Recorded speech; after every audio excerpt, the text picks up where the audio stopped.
This was sent to me by Mangmi. In any case, this is the Air X. And so let's jump. I did already play around with it a bit, but I wanted to kind of show you guys what comes in the box. So this is a emulation handheld, as I call them. You could just call it a gaming handheld, I suppose. And I will admit, I've owned several of these over the course of the last, I don't know when I got my first one, you guys. Probably sometime around 2020 was when I first got my first emulation handheld. This one, I think, has some stuff about it that makes it kind of special, and we'll kind of get into that a little bit while it's booting up here to give you a little bit of a hardware tour. Okay, so over here on the left, you've got your left thumbstick and your D-pad. The D-pad on it, I mean, it's not the most high quality D-pad ever, but in my view, it is totally forgivable because of just how well it works, in addition to the price of this, which we'll go over in a minute. You've got a back button, a home button, a nice big display. They did ship a screen protector in the box, and so given that this is a touch display, like, you are going to be touching it, so I like the fact that they do that. Coming around on the bottom, you've got your speaker grills. I think it's stereo speakers. I'll put a link to the spec sheet in the description so that you can see. You've got your TF card, which in North America we call it an SD card slot right there. Headphone jack, USB-C for charging. Over here on this side, you've got a stop and a play button. But yeah, and then you've got your ABXY in the Nintendo layout, as opposed to the more common nowadays Xbox layout.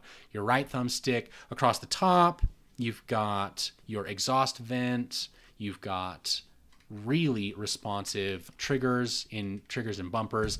I apologize, guys, like, I'm not a spec snob. I couldn't tell you if these are analog or if they are, I think they are based on the feel.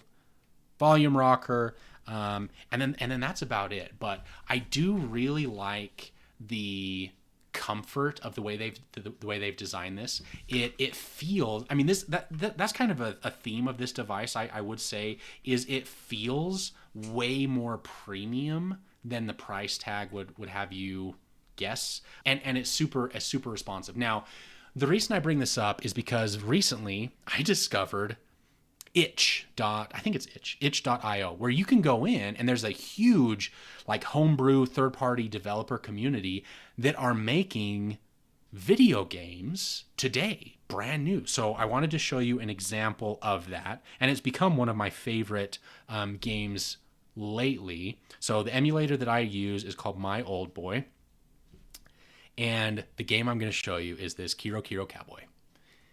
I really enjoy this game. Now, I play it in two different ways. I play it primarily on my Chromatic. I have an EverDrive, and that's primarily what I play it on because this is a Game Boy game. It was designed to be played on a Game Boy, and so I put the ROM file on my EverDrive and play it in that Game Boy. But I totally understand that could be a barrier to entry that some people can't get over. So something like this, an emulation handheld, is, I think, a really good way for people as sort of a gateway into classic, or as I like to call it, low poly gaming. So anyway, this is just a really fun game. It's kind of got aspects of Buck and the Cursed Cartridge, but it's also very much its own thing. You are this little frog, and you go through, let's see, do I have any ammo? I do. And you've got a gun.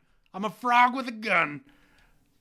So it's just so much fun, and the gameplay mechanics are super tight.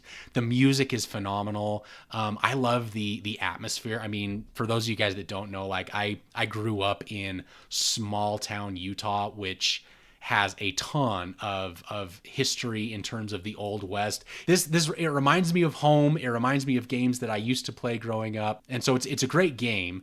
And I have found that the Air X, that this is just, I don't know, it's a great little emulation. It feels really great. Normally I prefer the vertical form factor of emulation handhelds.